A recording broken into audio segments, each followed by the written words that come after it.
ማርጋሬት ሃሚልተን ምስጢር ተልእኾ መንኮርኮር አፖሎ 11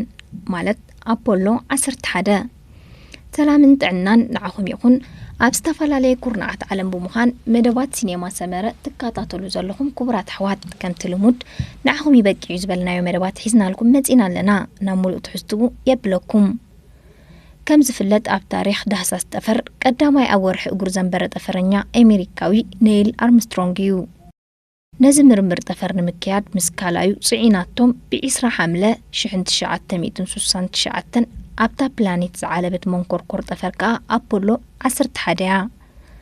ሕቡራት መንግስታት ኣሜሪካን ሕብረተ ሶቪየትን ኣብቲ እዋን ንፕላኔት ወርሒ መንቀዲሙ ዳህሰሳ ኣብ ህልኽ ዝመልኦ ውድድሬን ተሸሚመን ነይረን እዚ ከዓ ናብታ ፕላኔት ክትበጽሕ ምቓል ከም ምልክት ኩሉ መድያዊ ሓይልን ልዕልናን ይጥምትኦ ስለ ዝነበራ እዩ ክልቲአን ሃገራት ዘካየድኦ ፈተናታት ብተደጋጋሚ ክፈሽል ተራእዩ ኣብ መወዳእታ ግን ኣሜሪካ ነቲ ኣብ ከቢድ ጭንቀት ሸሚምዋ ዝነበረ ተደራራቢ ፍሽለታ ብመንኮርኮር አፖሎ 11 ደቢሳቶ ዓለም ከዓ ነቲ ዳርጋ ሙሉእ መዓልቲ ኣብ ባይታ ናይታ ፕላኔት ክሰራሰር ድሕሪ ምውዓል ንመጽናዕቲ ዝኸውን 21.5 ኪሎግራም ሓመድን ኣእማንን ተማልዩ ዝተመልሰ ጠፈረኛ ብኣንክሮ ተዓዚባቶን ወዲሳቶን እዚ ዓብ ሕልሚ ዝግን ብዘይተራ ናይ ሓንቲ ሊቅ ጓል ኣንስተይቲ ፈጺሙ ክገሃድ ኣይምኽኣለን ነይሩ ኣርምስትሮንግ ተልእኽኡ ብዓወት ንኽፍጽም ብድሕሪ መጋረጃ ኮይና መሪሕ ታራ ዝተጻወተት ጓል ኣንስተይቲ ነይራቶ ንሳ ድማ ማርጋሬት ሃሚልተን እያ ማርጋሬት ሃሚልተን ብ17 ነሓሰ 1936 ኣብ ክፍለ ሃገር ኢንዲያና ኣሜሪካ ተወሊዳ ኣባኣ ተፈላሳፋይን ገጣማይን ብምንባሩ ናይ ስነ ፍልጠትን ስነ ቁጽርን ዝምባለ ንኽሓድራ ኣኽኢልዋ እዩ ኣብ ዓውደ ትምህርቲ ስነ ቁጽሪ ጸይጣ ድሕሪ ምጽናዕካ ብ1956 ኣብ ኮሌጅ ኤርልሃም ብቐዳማይ ዲግሪ ተመረቐት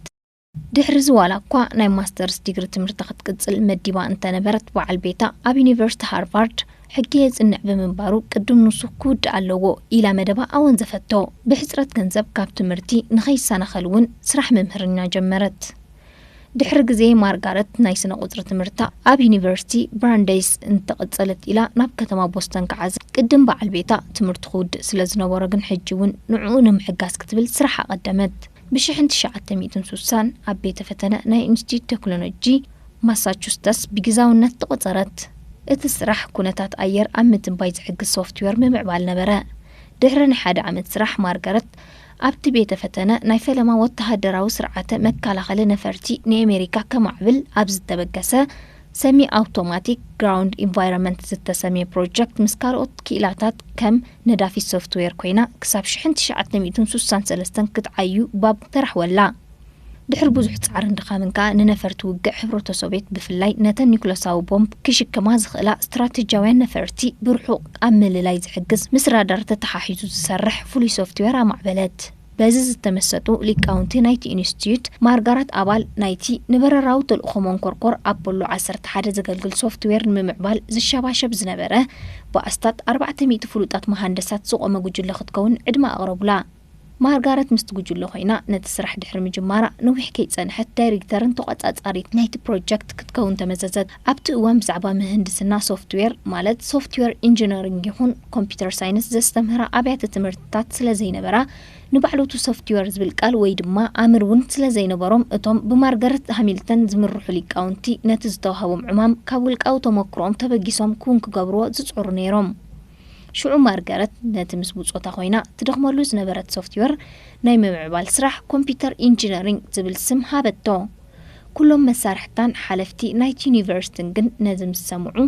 ናይ ብልባድያ እናበሉ ሰሓቕዋን ሓጨጩላን ነዚስ ኢንጂነሪንግ ክትብሎ ዓገብ እናበሉ ክምጉትዋ ዝፍትኑውን ውሕዳት ኣይነበሩን ምስ ግዜ ግን ስነ ምጉታ ስዒሩ ምምዕባል ሶፍትዌር ኣዝዩ ዓሚቕን ኣገዳስን ስነ ፍልጠታዊ ዓውዱ ምዃኑ እናተጋህደ መጺኡ ዕላማ ናይቲ ብጠለብ ትካል ምርምር ጠፈር ኣሜሪካ ናሳ ዝምዕብል ዝነበረ ሶፍትዌር በረራዊ ተልእኾታ መንኮርኮር ብርሑቕ ንምቁጽጻር ነይሩ ክንዲ ዝኾነ ማርጋሬት ነታ መንኮርኮር ኣብ እዋን በረራ ጸገማት ምስ ዘጋጥማ ካብ ቁጽጽር ወጻኢ ቅድሚ ምዃና ነቲ ጸገማታ ብቕጽበት ዘለሊ ስርዓተ ኮምፒውተር ናይታ መንኮርኮር ካብ ስራሕ ወጻኢ ኣብ ዝኾነሉ ከዓ ነቲ ዝዓቀቡ ሓበሬታት ሰርሲሩ ብምውጻእ ንዕኡ ኣንቢቡ ነቲ ቴክኒካዊ ጸገማት ዝፈትሕ ተወሳኺ ሶፍትዌር ከዳሉ ሓሳብ ኣቕረበት ኣብኡ ጸቂጣ ድማ ሰራሐት ማርጋረት ከም ሓላፊት ማናጀር ናይት ፕሮጀክት መጠን እታ መንኮርኮር ተልእኾ ብዓወት ፈጺማ ብዓወት ከም እትምለስ ኣብ ምግባራ ዝያዳ ሓላፍነት ስለዝተሰምዓ ኣብ ትርፊ ግዚኣ ለይቲ ከይተረፈያ ነታ ላውረን ዘጠመቐታ ህፃን ጓላ ሒዛ ኣብቲ ቤተ ፈተነ ምርምር ከተካይድ ተሓድር ዝነበረት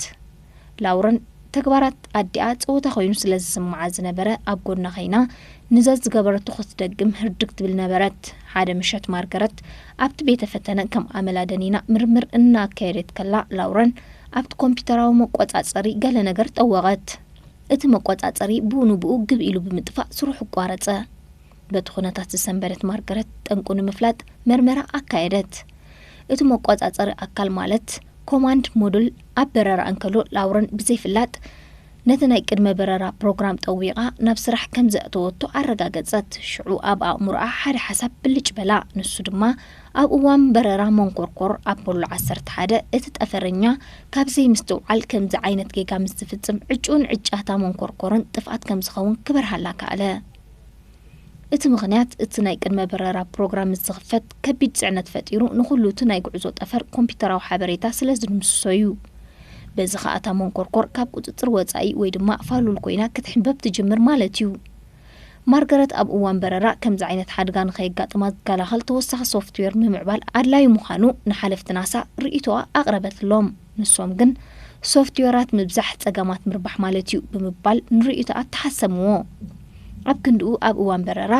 በዚ ናይ ቅድመ በረራ ፕሮግራም እዚ ኣይትኽፈቶ ዝብል ናይ መጠንቀቕታ ሓበሬታ ነቲ ሶፍትዌር ለጠፉሉ ናሳ ቅድሚ ኣፖሎ 11 ክልተ መንኮርኮራት ጠፈር ኣብ 1968 ኣብ 1969 ናብ ከባቢ ፕላኔት ወርሒ ወንጪፉ ነይሩ እዩ እታ ኣፖሎ 8 ዘጠመቓ ቀዳመይቲ ግን ኣብ በረራ እንከላ ጸገም ኣጋጢምዋ ምስ ተወንጨፈት ኣብ 5 መዓልታ እቲ ምስኣ ተሳፊሩ ዝነበረ ጠፈረኛ ነቲ ናይ ቅድመ በረራ ፕሮግራም ብጌጋ ጠዊቑ ናብ ስራሕ ኣእትይዎ ብኡንብኡ ድማ እቲ ናይ ሓበሬታ ስርዓተ ኮምፒውተር ካብ ስራሕ ወፃኢ ኮይኑ ብድሕሪ ዝነታ መንኮርኮር ንምድሓንን ማርጋረትን ጉጅላን ብህፁፅ ተፀውዑ ድሕሪ ናይ 8 ሰዓታት መጽናዕቲ ኸኣ እቲ ድሮ ብውልቃዊ ጻዕሪ ማርጋረት ማዕቢሉ ዝነበረ ሶፍትዌር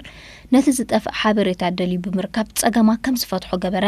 እቲ ሶፍትዌር ኣብ በኽሪ ፈተኑ ብግቡእ ክሰርሕ ብምኽኣሉ ብፍላይ ማርጋረት